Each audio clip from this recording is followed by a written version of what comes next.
Breaking news today. Another Biden aide has invoked the Fifth Amendment as Republicans intensify their demands for arrests. This development raises pressing questions about the leadership dynamics within the White House and why top officials continue to evade straightforward inquiries regarding presidential authority. Hello, and welcome to That News Show, where we discuss the latest facts, fakes, and hypocrisy as reported by the legacy media. Let's roll the tape. Fox News reports that Republicans are calling for arrests following another Biden aide's decision to plead the Fifth. Consider the implications of this. In a functioning democracy, it's alarming when multiple top White House officials refuse to address basic questions about the president's mental fitness and the use of machines for signing mass pardons. Instead of causing a national uproar, the media seems indifferent. Democrats are defensive, and the bureaucracy continues unaffected.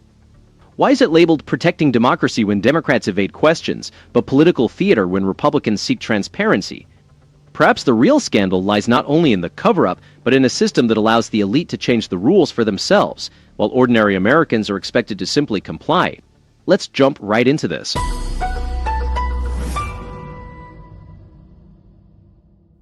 And I want to get your take on what happens now.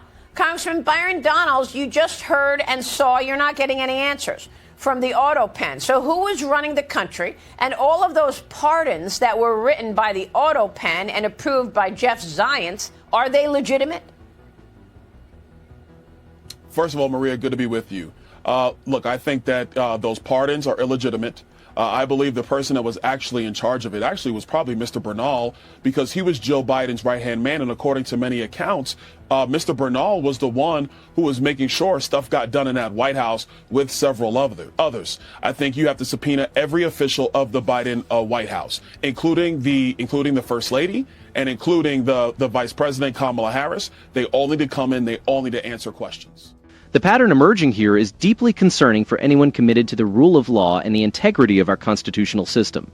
When top aides consistently invoke the Fifth Amendment, refusing to disclose who made decisions in the previous administration, it suggests a culture of secrecy and an absence of accountability that should alarm every American, regardless of political affiliation. The revelation that unelected staffers like Mr. Bernal seemingly held significant power, controlling access, scripting public appearances, and even using the autopin to authorize major executive actions, raises serious questions about the true leadership and respect for the democratic process. The autopins used to approve over 1,000 pardons, many unchecked individually, represents more than a bureaucratic shortcut. It directly challenges the constitutional mandate for the president to personally exercise executive powers. When staffers, including Jeff Zients, make such critical decisions without proper oversight, it undermines the foundation of our republic. This issue goes beyond partisan politics. It sets a dangerous precedent for future administrations, suggesting that unelected officials can govern behind closed doors without public accountability. It's disappointing yet unsurprising that the media has largely overlooked these issues, often downplaying significant revelations and failing to hold the previous administration to the standards expected of others. Had this scandal occurred under a Republican administration, the coverage and calls for accountability would likely be relentless. Instead, there is a noticeable effort to minimize and divert attention, further diminishing trust in our institutions. Republicans are justified demanding transparency and accountability. Subpoenaing every official involved, including top-ranking ones, is essential to restore public trust in our governance. The American people have the right to know who was making decisions, who was concealing them, and who will be held accountable. This isn't just about addressing the previous administration's failures, it's about preventing such overreach in the future. What we are witnessing is the end of years of elite mismanagement, where the interests of everyday Americans are sidelined for the convenience and protection of those in power. It's time to end governance by shadowy insiders and return to a system where the people, through their elected representatives, truly govern. We've had 10 years of scandal against President Trump. Half the country still thinks he colluded with Russia because of that crazy lie and fantasy that Barack Obama and the rest of the cabal came up with. Are we ever going to see any accountability here? The refusal of top aides to answer basic questions about their actions in the previous administration isn't just a procedural hiccup. It signals a deeper decay within our government. For a decade, Americans have witnessed a barrage of manufactured scandals aimed at President Trump, while the real collusion and abuse of power occurred behind closed doors, orchestrated by unelected insiders and their media allies. Despite the relentless propagation of the so-called Russia collusion narrative, which still convinces half the country, the Mueller investigation concluded without finding any evidence to charge Trump associates with conspiracy or coordination with Russia. The repercussions on our institutions and public trust have been profound. This issue goes beyond partisan dirty tricks. It reflects a system where intelligence agencies, the media, and entrenched bureaucrats can target political opponents without consequence and shield their own from scrutiny. Recent revelations about aides invoking the Fifth Amendment, the use of autopen for significant executive decisions, and the concealment of presidential incapacity illustrate a disturbing pattern. These aren't mere procedural errors. They are severe breaches of constitutional norms that undermine the essence of representative government. The impact of this culture of unaccountability is unfolding before us. When staffers avoid the elected president to enact radical policies, or when criminal investigations are used to stifle dissent, the government ends up serving itself instead of the citizenry. The hypocrisy is stark. Such abuses under a Republican administration would have triggered uproarious demands for accountability and relentless media scrutiny. Instead, there's a coordinated effort to minimize or dismiss these issues, further diminishing trust in our institutions. Urgent policy reforms are necessary. Congress must reclaim its oversight role, curb the influence of unelected officials, and insist on transparency from federal agencies. The misuse of surveillance powers, highlighted by the FISA scandal, needs to be curtailed through stringent reforms that safeguard Americans' rights. The use of autopen for executive action should be tightly restricted to ensure that only the president exercises the powers vested in the office by the Constitution. Most importantly, the American people deserve clear answers about who is truly making decisions in Washington. This is a critical juncture. The stakes extend beyond politics. They concern the future of self-governance in our nation. If we ignore these abuses, we establish a dangerous precedent that could affect future generations. It's time for genuine accountability and a return to the principles that have fortified our country.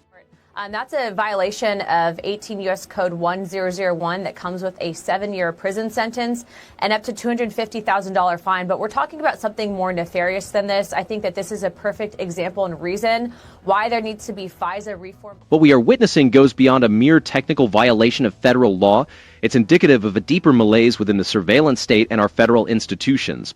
When Title 18 of the United States Code mandates a 7-year prison sentence for knowingly making false statements to the government, it sends a clear message. Accountability is important. This is especially critical when these violations intersect with the Foreign Intelligence Surveillance Act, FISA, originally designed to shield Americans from unwarranted government intrusion. This underscores the urgent need for FISA reform. The previous administration's misuse of surveillance powers and the subsequent lack of accountability have too often been ignored. We've seen false intelligence reports misused to justify spying on political opponents, a direct assault on the Fourth Amendment that has eroded public trust in our justice system. Yet, mainstream media responses, including those from networks like Fox News, have been lukewarm. While Fox News does bring these issues to light more than others, their coverage could benefit from deeper investigation and more consistent fact-checking. Fox News is commendable for featuring expert opinions and supporting calls for substantive reform.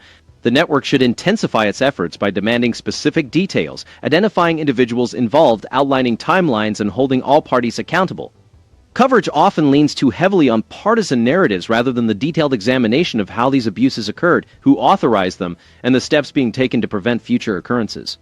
Although the use of graphics and timelines enhances the storytelling, there is a need for more transparency in sourcing and a stronger focus on primary documents and direct testimonies. Americans are weary of Washington elites using secret courts and classified processes to bypass the Constitution. This isn't just a partisan issue, though the last administration's actions were particularly flagrant. It's a national concern.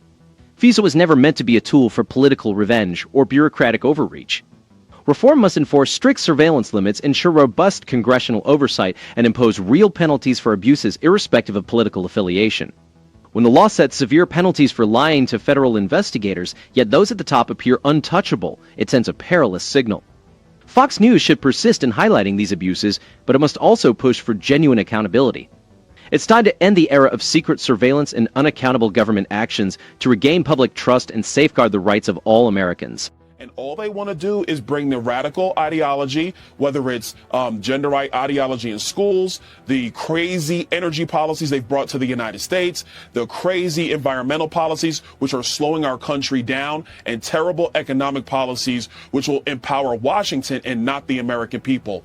And Donald Trump's movement has always been about putting the American people first, putting Washington last. The economic impact of radical ideologies from Washington elites is palpable in households and businesses nationwide. The push for a so-called gender rights curriculum in schools distracts from the academic essentials our children need to thrive in a global economy. This shift has led to widespread frustration among parents and teachers, reflected in declining test scores and a diminished focus on the fundamentals that once set American education apart. On the energy front, the previous administration's focus on green policies resulted in higher utility bills and a less reliable power grid. The complex web of regulations affected everything from home heating to food purchasing, significantly increasing costs for working families and small businesses. These policies intended as climate change solutions instead increased bureaucratic control, making it harder for Americans to afford basic necessities and stifling economic growth and innovation. In contrast, the current administration has taken decisive steps to reverse these policies and reclaim America's energy independence. The recently signed One Big Beautiful Bill Act shifts incentives from unreliable and costly energy sources to abundant, affordable, and reliable American energy. This law eliminates wasteful renewable energy tax credits in favor of technologies that deliver real results for American consumers and manufacturers. As a result, Americans are enjoying lower fuel costs, more stable electricity bills, and a more robust manufacturing sector free from regulatory unpredictability. The numbers speak for themselves. Families are seeing lower household energy bills as domestic production increases and unnecessary regulations are eliminated. Small businesses in manufacturing and logistics report better margins due to reduced fuel and electricity costs. Farmers previously burdened by stringent restrictions now face the future with greater certainty. The broader economic strategy of the current administration focuses on empowering American workers and entrepreneurs rather than bureaucrats. By reducing regulatory burdens and reinstating market-driven incentives, we're witnessing job growth in sectors previously disregarded by the globalist agenda. The emphasis is on rebuilding the middle class, fortifying supply chains, and ensuring America's independence from foreign resources. Consumer confidence and retail spending data indicate a growing optimism about financial futures. With inflation easing and wages rising, families can save, invest, and spend on what matters most. This isn't merely a temporary recovery. It marks a significant shift from past failures to a future where Washington supports the populace, not the other way around. The lesson is clear. When Washington steps back and allows American ingenuity to flourish while respecting the rights of parents and local communities, the entire nation benefits. The era of radical social experiments and reckless economic policies is ending, and Americans are regaining their voice in governing their country. Can you believe this? Ask yourself, why does the media barely react when a Democrat aide pleads the fifth, yet a minor infraction by a Republican becomes a national scandal? This disparity isn't just unfair. It's a protection racket for the powerful, who shielded Biden and Harris for years while preaching about democracy. The previous administration thrived on secrecy and double standards. Now with President Trump at the helm, Americans have a leader who prioritizes their interests over those of the global elite. Without demanding real accountability, who will ensure the country remains in the hands of its people, not just a privileged few. What do you think? Give us your thoughts below, plus don't forget to like and subscribe. We'll be back with more soon.